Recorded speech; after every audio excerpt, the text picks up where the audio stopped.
ಓಂ ಶಾಂತಿ. ಇಂದಿನ ದಿನಾಂಕ 25/5/2025. ಪ್ರಾರ್ಥ ಮುರುಳಿ ಅವ್ಯಕ್ತ ಬಾಪ್ ದಾದಾ ರಿವೈಸ್ 4/9/2005. ಮಧುಬನ. ಶಿಕ್ಷಣದ ಜೊತೆಗೆ ಕ್ಷಮೆ ಮತ್ತು ದಯೆಯನ್ನು ಅಳವಡಿಸಿಕೊಳ್ಳಿ. ಆಶೀರ್ವಾದ ಕೊಡಿ, ಆಶೀರ್ವಾದವನ್ನು ತೆಗೆದುಕೊಳ್ಳಿ, ಆಗ ತಮ್ಮ ಮನೆಯು ಆಶ್ರಮವಾಗಿ ಬಿಡುವುದು. ಇಂದು ಬಾಪ್ ದಾದಾ ಸರ್ವ ಮಕ್ಕಳ ಮಸ್ತಕದಲ್ಲಿ ಪವಿತ್ರತೆಯ ರೇಖೆಗಳನ್ನು ನೋಡುತ್ತಿದ್ದಾರೆ, ಏಕೆಂದರೆ ಬ್ರಾಹ್ಮಣ ಜೀವನದ ತಳ ಅದಿಯು ಪವಿತ್ರತೆಯಾಗಿದೆ. ಪವಿತ್ರತೆಯ ರೇಖೆಗಳು ಯಾವುದಾಗಿದೆ ತಿಳಿದುಕೊಂಡಿದ್ದೀರಾ? ಪವಿತ್ರತೆಯು ಸರ್ವರಿಗೆ ಪ್ರಿಯವಾಗಿದೆ.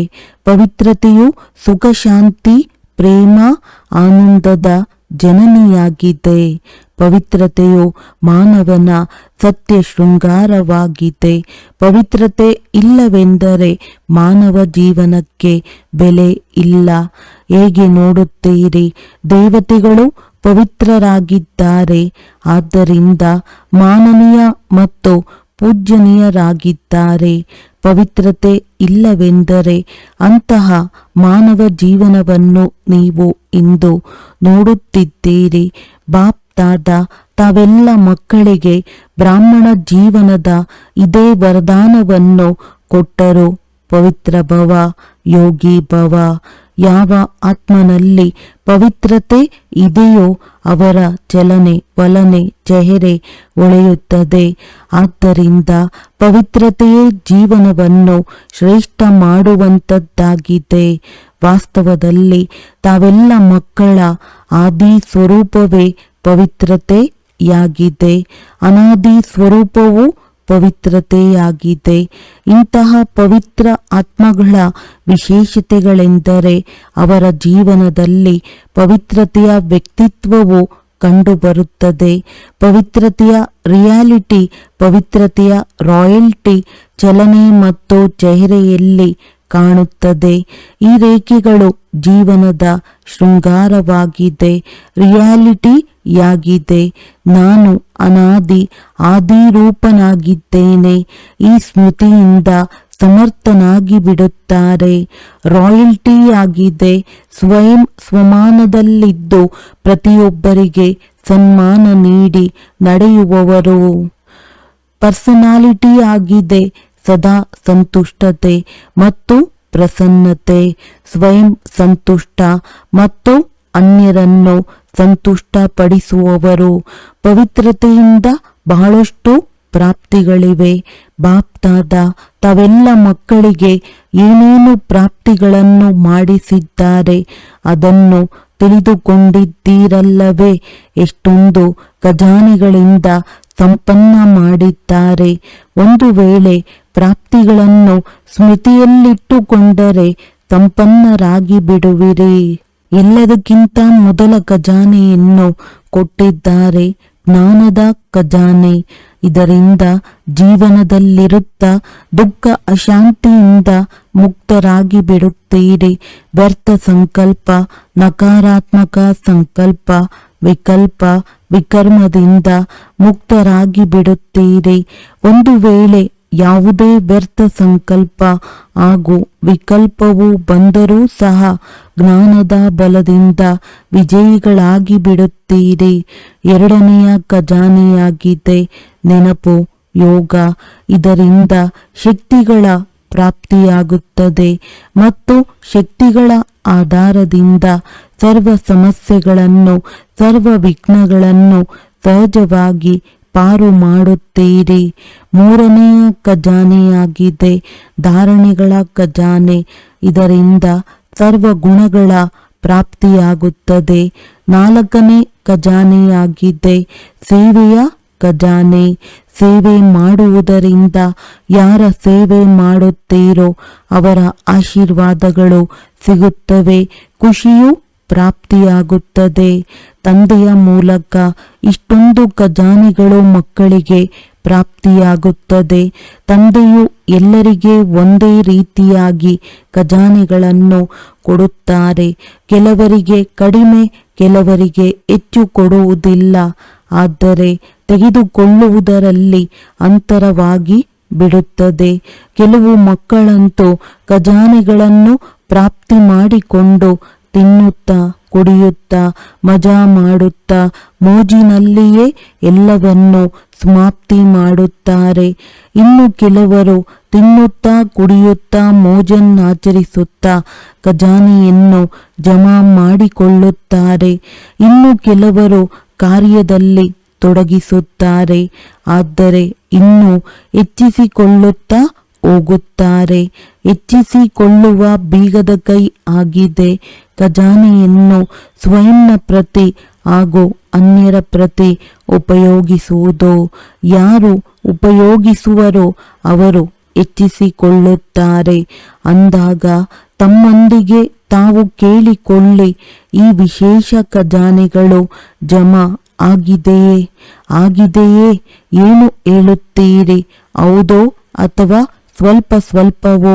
ಯಾರ ಬಳಿ ಈ ಖಜಾನೆಗಳು ಜಮಾ ಆಗಿವೆಯೋ ಅವರು ಸದಾ ಸಂಪನ್ನರಾಗಿರುತ್ತಾರೆ.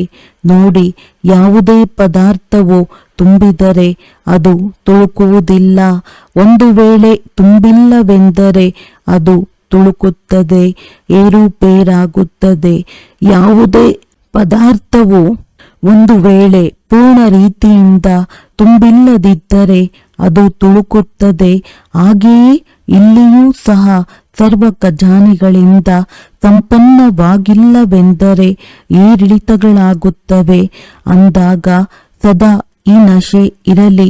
ತಂದೆಯ ಖಜಾನೆಯು ನಮ್ಮ ಜನ್ಮಸಿದ್ಧ ಅಧಿಕಾರವಾಗಿದೆ.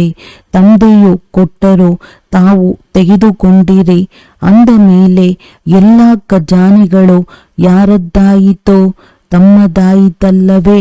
ಅಂದ ಮೇಲೆ ಯಾರ ಬಳಿ ಖಜಾನೆಗಳಿವೆಯೋ ಅವರು ಎಷ್ಟು ಖುಷಿಯಾಗಿರುತ್ತಾರೆ.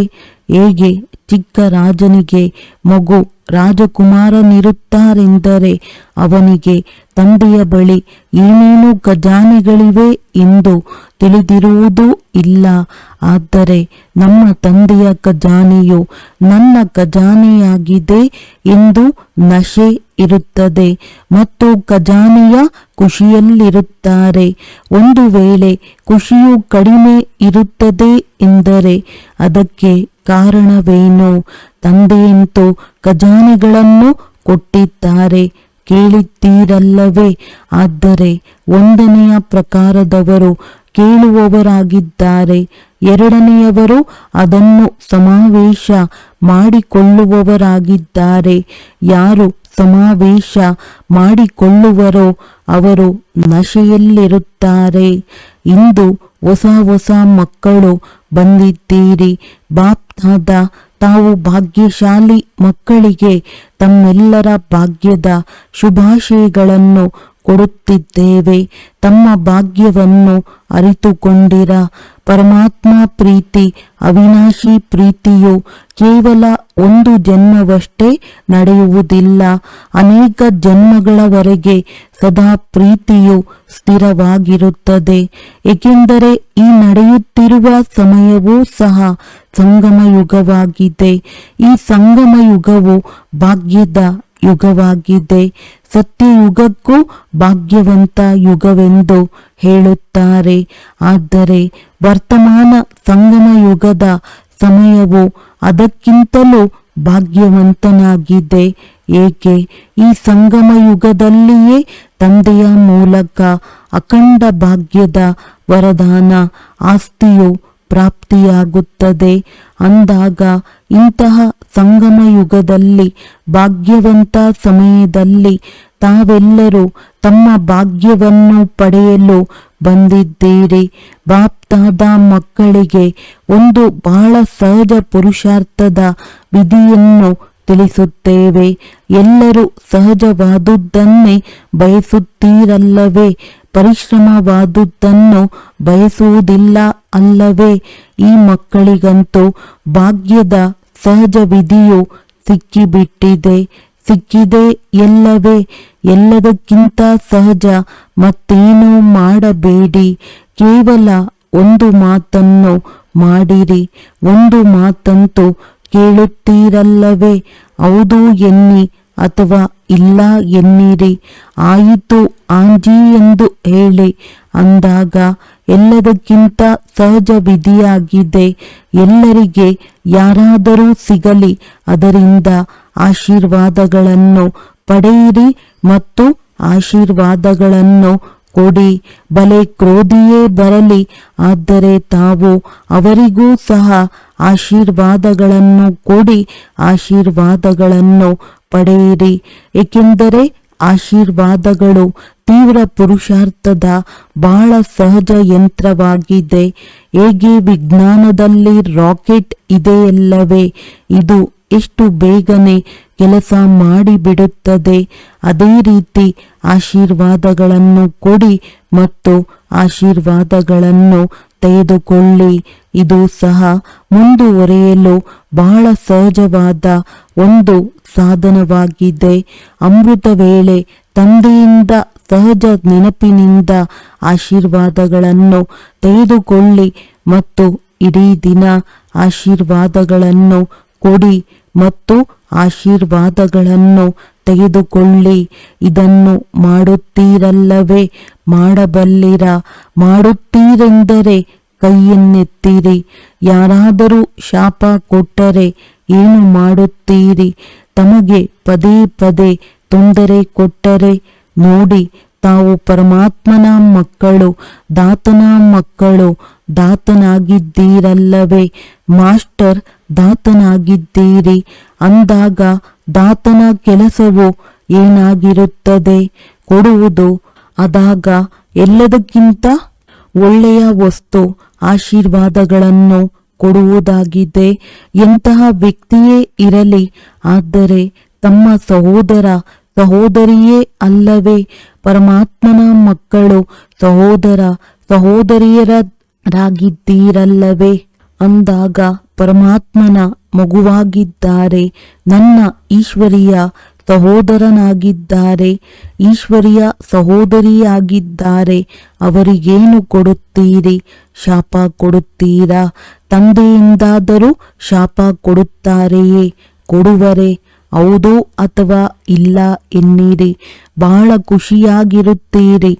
ಏಕೆ? ಒಂದು ವೇಳೆ ಶಾಪ ಕೊಡುವವರಿಗೂ ಸಹ ತಾವು ಆಶೀರ್ವಾದ ಕೊಡುತ್ತೀರಿ. ಅವರು ಕೊಡಲಿ ಕೊಡದಿರಲಿ, ಆದರೆ ತಾವು ಆಶೀರ್ವಾದವನ್ನು ತೆಗೆದುಕೊಳ್ಳುತ್ತೀರಿ. ಅಂದ ಮೇಲೆ ದುಃಖವೇಕಾಗುವುದು? ಬಾಪ್ತಾದ ತಾವು ಬಂದಿರುವ ಮಕ್ಕಳಿಗೆ ಒಂದು ವರದಾನವನ್ನು ಕೊಡುತ್ತಾರೆ. ಆ ವರದಾನವನ್ನು ನೆನಪಿಟ್ಟುಕೊಂಡರೆ ಸಾಕು, ಸದಾ ಖುಷಿಯಲ್ಲಿರುತ್ತೀರಿ. ವರದಾನವನ್ನು ತಿಳಿಸುವುದೇ? ಕೇಳಿರಿ. ವರದಾನವಾಗಿದೆ. ಒಂದು ವೇಳೆ ತಮಗೆ ಯಾರಾದರೂ ದುಃಖ ಕೊಟ್ಟರೂ ಸಹ ತಾವು ದುಃಖವನ್ನು ತೆಗೆದುಕೊಳ್ಳಬೇಡಿ. ಅವರು ಕೊಡಲಿ, ಆದರೆ ತಾವು ತೆಗೆದುಕೊಳ್ಳಬಾರದು. ಏಕೆಂದರೆ ಕೊಡುವವರಂತೂ ಕೊಟ್ಟು ಬಿಟ್ಟರು, ಆದರೆ ತೆಗೆದುಕೊಳ್ಳುವವರು ತಾವಲ್ಲವೇ? ಕೊಡುವವರು ತೆಗೆದುಕೊಳ್ಳುವವರಲ್ಲ. ಒಂದು ವೇಳೆ ಅವರು ಕೆಟ್ಟ ವಸ್ತುವನ್ನು ಕೊಡುತ್ತಾರೆ, ದುಃಖ ಕೊಡುತ್ತಾರೆ, ಅಶಾಂತಿ ಕೊಡುತ್ತಾರೆಂದರೆ ಅದು ಕೆಟ್ಟ ವಸ್ತುವಾಯಿತಲ್ಲವೇ? ದುಃಖವು ತಮಗೆ ಇಷ್ಟವಾಗುತ್ತದೆಯೇ? ಇಷ್ಟವಾಗುವುದಿಲ್ಲ ಅಲ್ಲವೇ? ಅಂದಾಗ ಅದು ಕೆಟ್ಟ ವಸ್ತುವಾಯಿತಲ್ಲವೇ? ಕೆಟ್ಟ ವಸ್ತುವನ್ನು ತೆಗೆದುಕೊಳ್ಳುತ್ತಾರೆಯೇ? ಯಾರಾದರೂ ತಮಗೆ ಕೆಟ್ಟ ವಸ್ತುವನ್ನು ಕೊಟ್ಟರೆ ತಾವು ತೆಗೆದುಕೊಂಡು ಬಿಡುವಿರಾ? ತೆಗೆದುಕೊಳ್ಳುವುದಿಲ್ಲವೇ? ಏಕೆ ತೆಗೆದುಕೊಳ್ಳುತ್ತೀರಿ? ತೆಗೆದುಕೊಳ್ಳುತ್ತೀರಲ್ಲವೇ?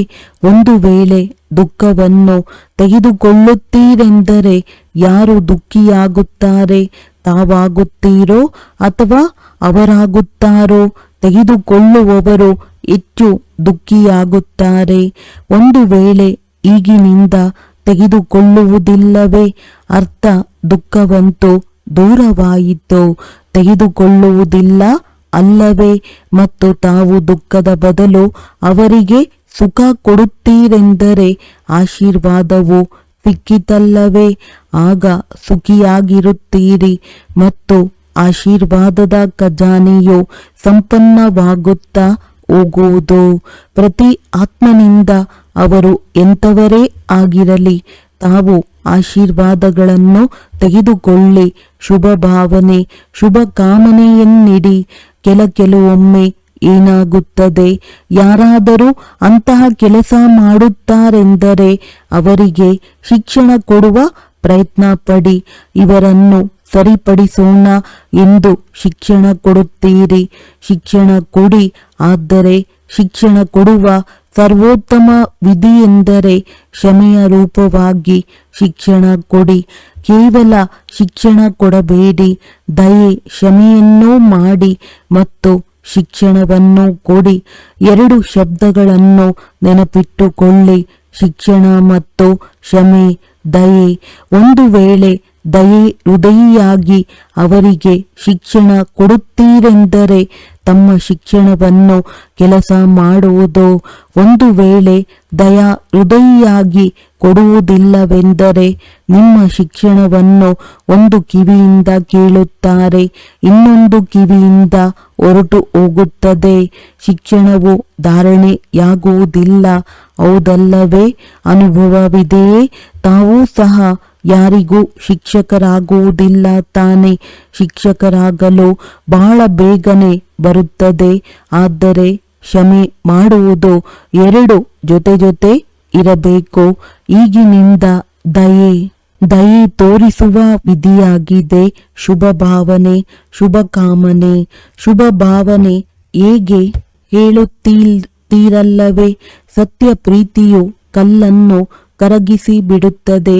ಹಾಗೆಯೇ ಕ್ಷಮಾ ಸ್ವರೂಪರಾಗಿ ಶಿಕ್ಷಣ ಕೊಡುವುದರಿಂದ ತಮ್ಮ ಕಾರ್ಯವು ಯಾವುದನ್ನು ಇವರು ಈ ರೀತಿ ಮಾಡದಿರಲಿ, ಇದು ಆಗದಿರಲಿ ಎಂದು ಬಯಸುತ್ತೀರೋ ಅದು ಪ್ರತ್ಯಕ್ಷವಾಗಿ ಕಾಣುವುದು. ತಾವು ದಯಾ ಹೃದಯಿಗಳಾಗಿ ಶಿಕ್ಷಣ ಕೊಡುವ ಪ್ರಭಾವದಿಂದ ಅವರ ಕಠೋರ ಹೃದಯವೂ ಸಹ ಪರಿವರ್ತನೆಯಾಗಿ ಬಿಡುವುದು.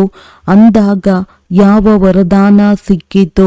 ದುಃಖವನ್ನು ಕೊಡಬೇಡಿ, ದುಃಖವನ್ನು ತೆಗೆದುಕೊಳ್ಳಬೇಡಿ, ಸರಿಯಲ್ಲವೇ? ಇದು ಇಷ್ಟವಾಯಿತೆ? ಈಗ ದುಃಖವನ್ನು ತೆಗೆದುಕೊಳ್ಳಬೇಡಿ, ತಪ್ಪುಗಳನ್ನು ಮಾಡಬೇಡಿ. ಯಾವಾಗ ತಂದೆಯೇ ದುಃಖವನ್ನು ಕೊಡುವುದಿಲ್ಲ ಅಂದಾಗ ಫಾಲೋ ಫಾದರ್ ಮಾಡಬೇಕಲ್ಲವೇ? ಮಾಡುತ್ತಿದ್ದೀರಿ. ಕೆಲವೊಮ್ಮೆ ಅನ್ಯರನ್ನು ಬೈದು ಬಿಡುತ್ತೀರಿ. ಈಗಿನಿಂದ ಯಾರನ್ನು ಬೈಯಬಾರದು, ದಯೆ ತೋರಿಸಿ. ದಯೆಯೇ ಜೊತೆಗೆ ಶಿಕ್ಷಣ ಕೊಡಿ. ಪದೇ ಪದೇ ಯಾರನ್ನಾದರೂ ಬೈಯುವುದರಿಂದ ಆ ಆತ್ಮವು ಇನ್ನೂ ಶತ್ರುವಾಗಿ ಬಿಡುತ್ತದೆ ಮತ್ತು ತಿರಸ್ಕಾರವು ಬಂದು ಬಿಡುತ್ತದೆ. ತಾವು ಪರಮಾತ್ಮನ ಮಕ್ಕಳಲ್ಲವೇ? ಅಂದ ಮೇಲೆ ಹೇಗೆ ತಂದೆಯು ಪತಿತರನ್ನು ಪಾವನ ಮಾಡುವವರಾಗಿದ್ದಾರೆ ಅಂದಾಗ ತಾವು ದುಃಖಿಗಳಿಗೆ ಸುಖ ಕೊಡಲು ಸಾಧ್ಯವಿಲ್ಲವೇ? ಈಗ ಹೋಗಿ ಪ್ರಯೋಗ ಮಾಡಿ. ಪ್ರಯೋಗ ಮಾಡುತ್ತೀರಾ? ಮನೆಯೇ ಮೊದಲ ಪಾಠಶಾಲೆ. ಒಂದು ವೇಳೆ ಪರಿವಾರದಲ್ಲಿ ಯಾರಾದರೂ ದುಃಖ ಕೊಟ್ಟರೂ ಸಹ ದುಃಖವನ್ನು ತೆಗೆದುಕೊಳ್ಳಬೇಡಿ. ಆಶೀರ್ವಾದಗಳನ್ನು ಕೊಡಿ. ದಯಾಹೃದಯಿಗಳಾಗಿ ಮೊದಲು ಮನೆಯವರಿಗೆ ಮಾಡಿ. ತಮ್ಮ ಮನೆಯ ಪ್ರಭಾವವು ನಿಮ್ಮ ಸುತ್ತಮುತ್ತ ಬೀರುವುದು ಮತ್ತು ನಿಮ್ಮ ಸುತ್ತಮುತ್ತಲಿನ ಪ್ರಭಾವವು ದೇಶದಲ್ಲಿ ಬೀರುವುದು. ದೇಶದ ಪ್ರಭಾವ ವಿಶ್ವದಲ್ಲಿ ಬೀರುವುದು ಸಹಜವಲ್ಲವೇ? ತಮ್ಮ ಪರಿವಾರದಲ್ಲಿಯೇ ಆರಂಭಿಸಿ. ಏಕೆಂದರೆ ನೋಡಿ, ಒಂದು ವೇಳೆ ಒಬ್ಬರು ಕ್ರೋಧ ಮಾಡಿದರೂ ಸಹ ಮನೆಯ ವಾತಾವರಣವು ಏನಾಗಿ ಬಿಡುತ್ತದೆ? ಮನೆ ಎನಿಸುತ್ತದೆಯೋ ಅಥವಾ ಯುದ್ಧದ ಮೈದಾನವೆನಿಸುತ್ತದೆಯೋ? ಆ ಸಮಯದಲ್ಲಿ ಚೆನ್ನಾಗಿರುತ್ತದೆಯೇ? ಇಷ್ಟವಾಗುವುದಿಲ್ಲ ಅಲ್ಲವೇ? ಇದು ತಮ್ಮೆಲ್ಲರಿಗಾಗಿಯೂ ಆಗಿದೆ. ಮಧುಬನ ನಿವಾಸಿಗಳೊಂದಿಗೆ, ತಮ್ಮ ಜೊತೆಗಾರರೊಂದಿಗೆ, ತಮ್ಮ ಕಾರ್ಯಕರ್ತರೊಂದಿಗೆ ದುಃಖವನ್ನು ಕೊಡಬೇಡಿ ಮತ್ತು ದುಃಖವನ್ನು ತೆಗೆದುಕೊಳ್ಳಬೇಡಿ. ಆಶೀರ್ವಾದವನ್ನು ಕೊಡಿ, ಆಶೀರ್ವಾದವನ್ನು ತೆಗೆದುಕೊಳ್ಳಿ. ಒಂದು ವೇಳೆ ಅಂತಹ ಸಮಯದಲ್ಲಿ ತಾವು ಅಧಿಕಾರದಿಂದ ಹೃದಯಪೂರ್ವಕವಾಗಿ ನನ್ನ ಬಾಬಾ ಎಂದು ಹೇಳುತ್ತೀರೆಂದರೆ ಗಾದೆ ಮಾತಿದೆಯಲ್ಲವೇ? ಭಗವಂತನು ಸದಾ ಪ್ರತ್ಯಕ್ಷವಾಗಿ ಬಿಡುತ್ತಾರೆ. ಒಂದು ವೇಳೆ ತಾವು ಇಂತಹ ಸಮಯದಲ್ಲಿ ಹೃದಯಪೂರ್ವಕವಾಗಿ ಅಧಿಕಾರದ ರೂಪದಲ್ಲಿ ನನ್ನ ಬಾಬಾ ಎಂದು ಹೇಳಿದರೆ ತಂದೆಯು ಪ್ರತ್ಯಕ್ಷವಾಗಿ ಬಿಡುವರು. ಏಕೆಂದರೆ ತಂದೆಯು ಇರುವುದಾದರೂ ಏತಕ್ಕಾಗಿ? ಮಕ್ಕಳಿಗಾಗಿಯೇ ಅಲ್ಲವೇ? ಅಧಿಕಾರಿ ಮಕ್ಕಳಿಗೂ ತಂದೆಯು ಸಹಯೋಗವನ್ನು ಕೊಡದೆ ಇರಲು ಸಾಧ್ಯವಿಲ್ಲ, ಅಸಂಭವವಾಗಿದೆ ಅಂದಾಗ ಇಲ್ಲಿಂದಲೇ ಪರಿವರ್ತನೆಯಾಗಿ ಹೋಗಿರಿ. ಹೇಗೆ ಬಂದಿರೋ ಹಾಗೆಯೇ ಹೋಗಬೇಡಿ, ಪರಿವರ್ತನೆ ಮಾಡಿಕೊಂಡೇ ಹೋಗಿರಿ. ಏಕೆಂದರೆ ನೋಡಿ, ಇಷ್ಟು ಖರ್ಚು ಮಾಡಿಕೊಂಡು ಬರುತ್ತೀರಿ, ಖರ್ಚಾಗುತ್ತದೆ ಎಲ್ಲವೇ. ಸಮಯವನ್ನು ಕೊಟ್ಟಿದ್ದೀರಿ, ಖರ್ಚು ಮಾಡಿದ್ದೀರಿ, ಅದಕ್ಕೆ ಬೆಲೆ ಇರಬೇಕಲ್ಲವೇ? ಅಂದಾಗ ಬೆಲೆ ಯಾವುದೆಂದರೆ ಸ್ವಪರಿವರ್ತನೆಯಿಂದ ಮೊದಲು ಮನೆಯ ಪರಿವರ್ತನೆ, ದೇಶದ ಪರಿವರ್ತನೆ, ಮತ್ತೆ ವಿಶ್ವದ ಪರಿವರ್ತನೆ. ತಮ್ಮ ಮನೆಯು ಆಶ್ರಮವಾಗಿ ಬಿಡಲಿ. ಮನೆಯೆಲ್ಲ ಆಶ್ರಮ. ಶಾಸ್ತ್ರಗಳಲ್ಲಿಯೂ ಸಹ ಹೇಳುತ್ತಾರೆ ಗೃಹಸ್ಥಾಶ್ರಮ ಎಂದು. ಆದರೆ ಇಂದು ಆಶ್ರಮವಲ್ಲ, ಆಶ್ರಮವೇ ಬೇರೆಯಾಗಿದೆ, ಮನೆಯೇ ಬೇರೆಯಾಗಿದೆ ಅಂದಾಗ ಈಗ ಮನೆಯನ್ನು ಆಶ್ರಮ ಮಾಡಿಕೊಳ್ಳಿ. ಆಶೀರ್ವಾದಗಳನ್ನು ಕೊಡುವುದು ಮತ್ತು ತೆಗೆದುಕೊಳ್ಳುವುದು ಇದು ಆಶ್ರಮದ ಕಾರ್ಯವಾಗಿದೆ. ತಮ್ಮ ಮನೆಯೇ ಮಂದಿರವಾಗಿ ಬಿಡುವುದು.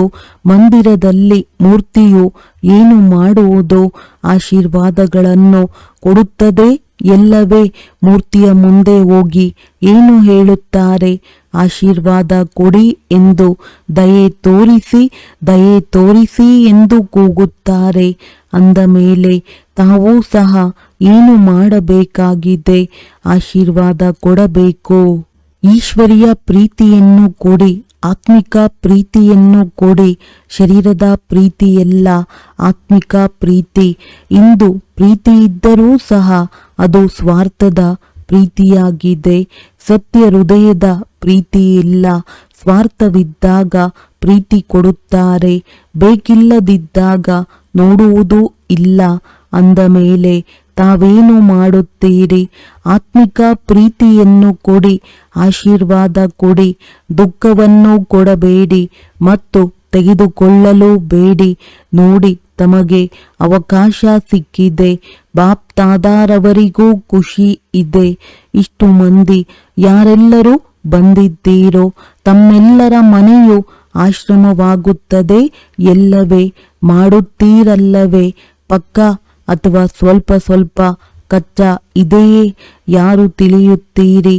ಏನೇ ಆಗಲಿ ಸ್ವಲ್ಪ ಸಹನೆ ಮಾಡಬೇಕಾಗುವುದು. ಅಳವಡಿಸಿಕೊಳ್ಳುವ ಶಕ್ತಿಯನ್ನು ಕಾರ್ಯದಲ್ಲಿ ತೊಡಗಿಸಬೇಕಾಗುವುದು. ಆದರೆ ಸಹನಾ ಶಕ್ತಿಯ ಫಲವು ಬಹಳ ಮಧುರವಾಗಿರುತ್ತದೆ. ಸಹನೆ ಮಾಡಬೇಕಾಗುತ್ತದೆ, ಆದರೆ ಫಲವು ಬಹಳ ಮಧುರವಾಗಿರುತ್ತದೆ.